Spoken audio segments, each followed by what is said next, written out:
बहुत समय पहले की बात है। बेतालगढ़ गांव में कुछ लोग आपस में बात कर रहे होते हैं। न जाने हमारे गांव में ऐसा क्यों होता है, हर अमावस्या की रात को किसी न किसी की मौत जरूर होती है। भाई आधा गांव चला गया इस मौत की अमावस्या में। तीनों बात कर ही रहे थे, तभी भोला भागता हुआ आता है।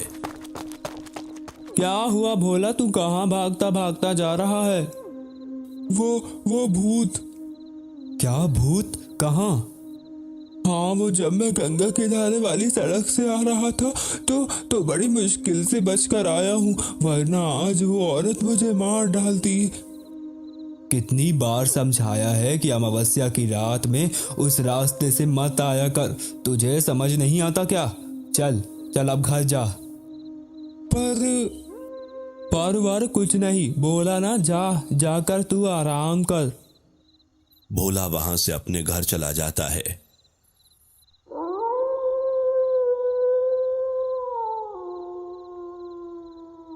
अम्मा, मैं सोच रहा था क्यों ना गंगा नदी के किनारे वाली थोड़ी सी जगह पर कुछ सब्जियां लगाना शुरू कर दूं। वैसे भी वो जगह कितने वर्षों से ऐसी ही पड़ी है। नहीं, उस जगह पर तू कुछ नहीं करेगा। माँ, मुझे तो समझ नहीं आता, आखिर तुझे उस जगह से क्या परेशानी है? बस नाम की ही वो जगह हमारी है, बाकी उस जगह पर हम कोई काम ही नहीं कर सकते। देख, मुझे उस गंगा किनारे की जमीन के बारे में कोई बात नहीं करनी। ऐसे कैसे बात नहीं करनी माँ? आखिर क्या है उस जमीन पर जिसका नाम सुनकर तुम तुरंत गुस्सा हो जाती हो? हाँ, अम्मा, उस खेती पर अगर ये कोई धंधा करेंगे तो 4 पैसे ज्यादा आएंगे, लेकिन आप है कि उस जमीन पर कोई काम नहीं करने देती। ऐसे तो वो जमीन हमारे हाथों से निकल जाएगी। जाने दे मुझे, वैसे भी उस खेती का कोई मोह नहीं है। बबीता, जाने दे। अम्मा से उस जमीन के बारे में बात करके कोई फायदा नहीं, वह हमें कुछ नहीं बताने वाली। चल यहाँ से। अब तुम्हें कैसे समझाऊं, वो जमीन कितनी खतरनाक है। उस जगह पर जो भी हुआ वो कभी वापस नहीं आया। अगर हमारी जमीन ऐसी ही पड़ी रही तो कोई दूसरा उस पर कब्जा न कर ले। मुझे डर लग रहा है, मुझे कुछ करना चाहिए। क्या हुआ जी, किस सोच में पड़े हैं आप? पता नहीं बबीता, अम्मा क्या करना चाहती है। आज ज़रूरतें कितनी ज़्यादा बढ़ गई है, हर चीज़ महंगी हो रही है। जितना कमाता हूँ सारा का सारा घर के राशन में खर्च हो जाता है। मैंने सोचा था कि गंगा किनारे वाली नदी पर कुछ सब्जियाँ लगाता हूँ तो कुछ ज़्यादा कमाई होगी, लेकिन अम्मा तो उस ज़मीन पर कुछ करने ही नहीं देती और ना ही उसे बेचती है। हाँ, मैंने भी सुना है। एक दिन ग्राहक आया था गंगा किनारे वाली जमीन को लेने, लेकिन अम्मा ने उसे साफ मना कर दिया, कहा वो जमीन सही नहीं है। बबीता, आखिर उस जमीन में क्या है, हमें पता लगाना चाहिए। अम्मा तो हमें कुछ बताने से रही और ऊपर से सारा गांव वाला कहता है कि उस जमीन और उस रास्ते पर कुछ सही नहीं है। हाँ जी, आप सही कह रहे हैं। एक काम करते हैं, हम खुद ही जाकर वहाँ पता करते हैं आखिर क्या बात है जिसके कारण अम्मा ना ही खुद कभी उस गंगा किनारे की जमीन पर जाती है और ना ही हमें जाने देती है। एक काम करते हैं, हम सुबह चलते हैं।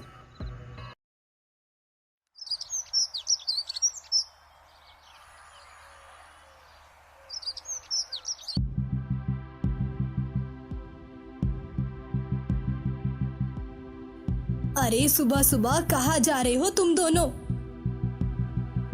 कहीं नहीं अम्मा, बस बबीता के घर जा रहे हैं। इसकी माँ की तबीयत ठीक नहीं है, उन्हीं को देखने जा रहे हैं। अरे बहन जी की तबीयत ठीक नहीं है और तुम दोनों ने मुझे बताया तक नहीं। एक काम करती हूँ, मैं भी चलती हूँ। नहीं नहीं अम्मा, वैसे भी बहुत दूर है, आप थक जाएंगी। एक काम करिए, आप घर में आराम करिए, हम देख आएंगे। ऐसे कैसे? वो समधन है मेरी बेटा, मेरा भी तो कुछ फर्ज बनता है। तभी बबीता दर्द के मारे चिल्लाती है। मेरा पेट! अभी से क्या हुआ बहू, क्या हो गया तुझे? मेरे पेट में बहुत तेज दर्द हो रहा है अम्मा जी। मनोज, चल इसे कमरे में लेकर चल। जब बबीता ठीक हो जाए तब इसके मायके ले जाना। जी अम्मा। दोनों कमरे में जाते हैं। लगता है तुम्हारी माँ ऐसे हमारा पीछा नहीं छोड़ेगी, हमें कुछ और सोचना होगा। एक काम करते हैं, आज रात को ही वो गंगा किनारे वाली जमीन को देख कर आते हैं। ये क्या कह रहे हो जी? बाकी दिनों की तो मान भी लूं, पर आपको तो पता है ना, आज अमावस्या है और अमावस्या के दिन तो सारा गांव डरता है, कहता है वहाँ कोई आत्मा रहती है। और अम्मा भी तो दरवाजे पर ताला लगा कर रखती है, फिर हम कैसे जाएंगे? फालतू की बातें हैं, तुम इन बातों पे विश्वास मत करो और डरो मत, मैं हूं ना। और रही बात ताले की, तो उसे खोला भी जा सकता है। ठीक है।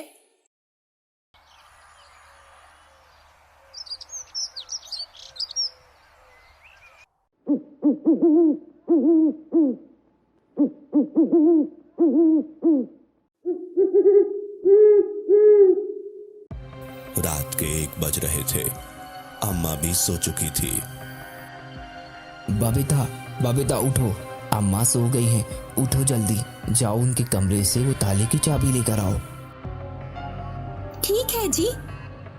बबीता अम्मा के कमरे में दबे पांव जाती है और ताले की चाबी ले आती है। ये लो जी, जल्दी दरवाजा खोलिए, वैसे ही काफी रात हो चुकी है। मनोज दरवाजा खोलता है और दोनों गंगा किनारे की जमीन की ओर निकल पड़ते हैं। सुनिए जी, मुझे तो बहुत डर लग रहा है, कितना अंधेरा है बाहर। अंधेरा तो होगा ना, अमावस्या की रात जो है, तुम डरो मत, मैं हूं ना। मनोज और बबीता कुछ ही समय में गंगा किनारे की नदी पर पहुंच जाते हैं। लगता है यही है हमारी जमीन। आप ऐसे कैसे कह सकते हैं? ये हमारी जमीन है, आप तो कभी यहाँ आए ही नहीं। अम्मा आपको कभी यहाँ लाए ही नहीं। अरे अम्मा ने एक बार बताया था कि हमारे खेत पर एक पीपल का पेड़ है और उस जगह पर सिर्फ एक ही पीपल का पेड़ है। अच्छा ए जी, ये जमीन तो बहुत है और यहाँ की मिट्टी भी अच्छी है, सामने वो नदी भी बह रही है। हम यहाँ कोई काम करें तो अच्छा खासा मुनाफा होगा हमें।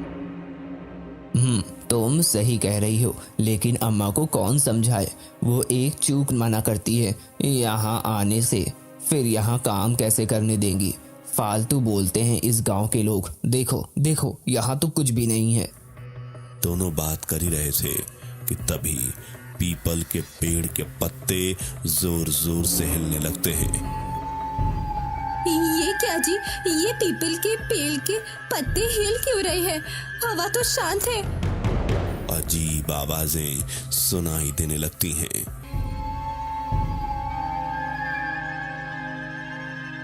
मुझे डर लग रहा है जी, कहीं यहाँ सच में कोई भूत प्रेत तो नहीं।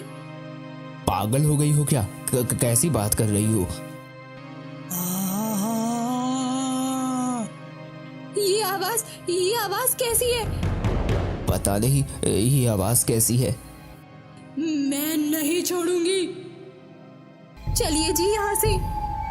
मुझे लगता है कि कोई हमारे साथ मजाक कर रहा है। यह आवाज उस पीपल के पेड़ से आ रही है। तुम यही रुको, मैं जाकर देखता हूँ।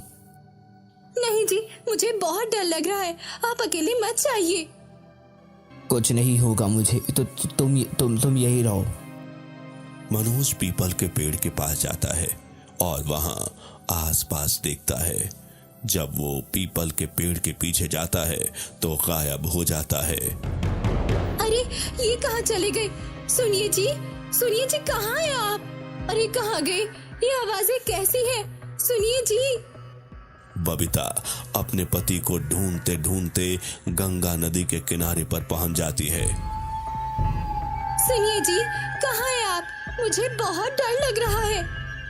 बबीता जब नदी के किनारे पहुंचती है तभी उसे वहां एक परछाई दिखाई देती है। अच्छा, तो आप यहाँ छुपे हैं, मुझे डरा रही है ना? आप रुकिए, अभी आती हूँ। बबीता उस परछाई का पीछा करते हुए जैसे उसके पास पहुंचती है, उसके होश उड़ जाते हैं और वो जोर का चीखती है। बबीता, बबीता। मनोज चारों तरफ बबीता को ढूंढता है, लेकिन उसे कहीं बबीता नहीं मिलती। वहीं दूसरी ओर अरे ये ताला कैसे खुला हुआ है? अम्मा मनोज बबीता के कमरे में जाकर देखती है। ये दोनों कहाँ चले गए?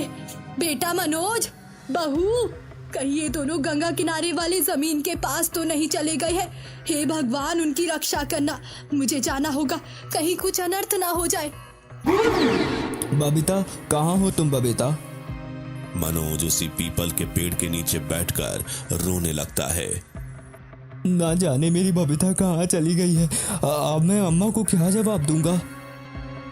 एक सफेद साड़ी पहनी औरत मनोज के पास आती है। मार दूंगी। अब तू यहाँ से बचकर नहीं जा पाएगा। तो तुम कौन हो? तेरी मौत। मौत? कौन हो तुम और मुझे क्यों मारना चाहती हो? जो भी इस जमीन के आसपास आएगा मैं उसे मार डालूंगी। तेरी पत्नी को तो मैंने मार दिया है, अब तेरी बारी है। क्या बबीता? औरत जैसे ही मनोज को मारने के लिए आती है, वैसे ही अम्मा आ जाती है और उसके सामने एक ताबीज दिखाने लगती है। भाग यहाँ से, मेरे बेटे को हाथ भी मत लगाना। जा यहाँ से, निकल। अम्मा के ऐसा करते ही वो औरत भाग जाती है। बेटे उठ जा, चल जल्दी, चल यहाँ से। और बहू कहाँ है? अम्मा, उस औरत ने बबीता को मार दिया है। क्या? बेटे चल यहाँ से जल्दी, वरना वो हम दोनों को नहीं छोड़ेगी। दोनों माँ बेटे घर जाते हैं।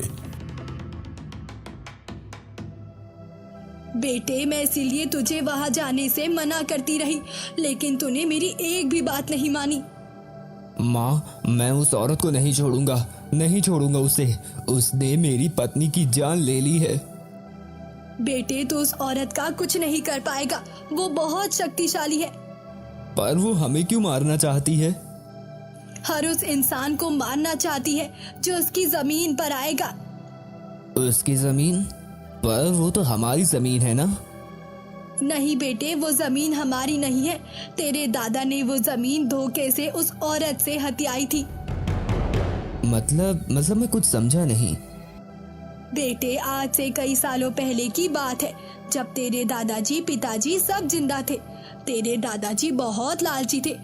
गंगा नदी किनारे की जमीन वो हमेशा से चाहते थे कि उनके पास आए, पर जिसकी वो जमीन थी वो उसे हरगिज बेचना नहीं चाहते थे।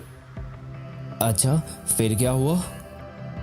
अमावस्या की रात तेरे दादाजी ने उस औरत के सारे परिवार की हत्या कर दी, और आज जो औरत तुझे दिखाई दी उसके साथ भी बुरा किया तेरे दादाजी ने। तेरे दादाजी की नीयत बहुत खराब थी। उस बेचारी को उसी गंगा नदी के किनारे ले जाकर उसके साथ बुरा किया और उसी पीपल के पेड़ के नीचे उसे दफन कर दिया। तब से आज तक उस औरत की आत्मा उस जगह पर घूमती है। ओह, ये तो बहुत गलत हुआ उस औरत के साथ। पर वो हमें क्यों मारना चाहती है? हमने थोड़ी ही उसके साथ कुछ गलत किया है। बेटे, जब तक उसकी ये आत्मा को शांति नहीं मिलेगी तब तक वो शांत नहीं होगी, और ना ही वो उस जमीन पर किसी को कुछ करने देगी। अम्मा, कोई तो रास्ता होगा ना उसे खत्म करने का? बेटे, वो तो पैसे भी खत्म ही है। उसकी आत्मा भटक रही है बस। जब तक उसकी आत्मा को शांति नहीं मिलेगी वो लोगों को ऐसे मारते ही रहेगी। इसीलिए तू अब उस जगह से दूर ही रहना, भूल जा उस जगह को। मैं अपने पति और बहू को तो खो चुकी हूँ, अब तुझे नहीं खोना चाहती। ठीक है माँ, अब मैं गंगा किनारे वाली जमीन पर कभी नहीं जाऊंगा, कभी वहां पर पैर भी नहीं रखूंगा। कुछ दिन बीतते हैं और मनोज सारी बातें भूल जाता है। एक दिन की बात है, मनोज काम से लौट रहा होता है। उसे काफी देर हो गई थी। अमावस्या की रात थी। मनोज बीच सड़क पर पैदल आ रहा होता है। आज तो ठीक से दिख भी नहीं रहा है कुछ। कितना अंधेरा है। लगता है आज अमावस्या की रात है। मुझे बचा लीजिए जी, बचा लीजिए। सुनिए जी, सुनिए जी, मैं बबीता हूँ। मुझे बचा लीजिए उस औरत से, ये मुझे मार देगी। आप सुन रहे हैं? ये तो बबीता की आवाज है। बबीता, बबीता तुम जिंदा हो? बबीता। हाँ जी, हाँ जी, मैं जिंदा हूँ। इस औरत ने मुझे इस पीपल के पेड़ पर कैद करके रखा हुआ है। आप मुझे यहाँ से ले जाइए ना। तुम फिक्र मत करो बबीता, मैं आ रहा हूँ। मनोज जैसे ही आवाज के पीछे जाने लगता है तभी उसे एक आदमी मिलता है। कौन हो तुम? मेरा छोड़ो, तुम बताओ तुम कौन हो और यहाँ कहाँ जा रहे हो? मेरी पत्नी खतरे में है और मुझे उस पीपल के पेड़ के पास जाना है। नहीं, आज अमावस्या की रात है और तुम उस पेड़ के पास बिल्कुल भी नहीं जा सकते। वहाँ एक आत्मा का वास है, वहाँ खतरा है। पर मेरी पत्नी मुझे आवाज दे रही है, मुझे जाने दीजिए, हटिए इधर से। आदमी मनोज को खूब समझाता है लेकिन मनोज नहीं मानता और उसी पेड़ के पास पहुंच जाता है।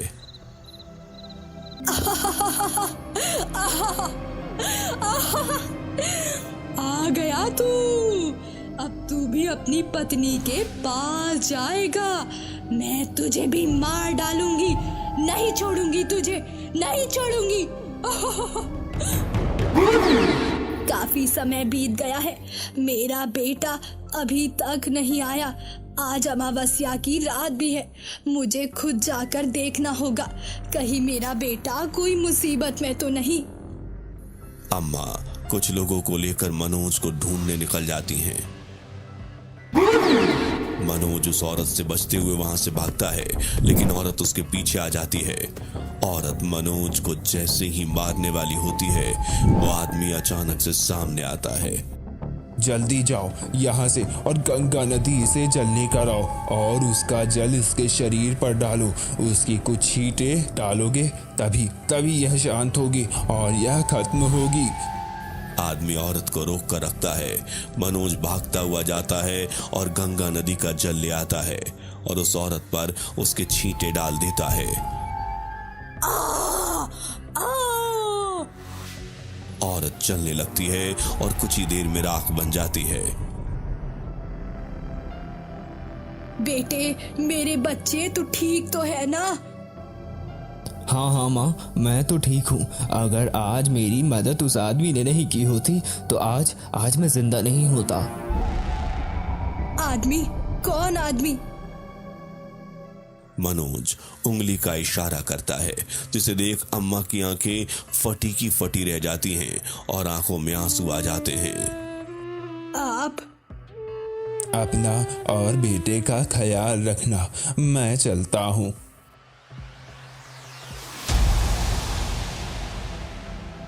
माँ, ये क्या था? बेटे, वो और कोई नहीं, तेरे पिताजी थे। चलो माँ, अब घर चलते हैं।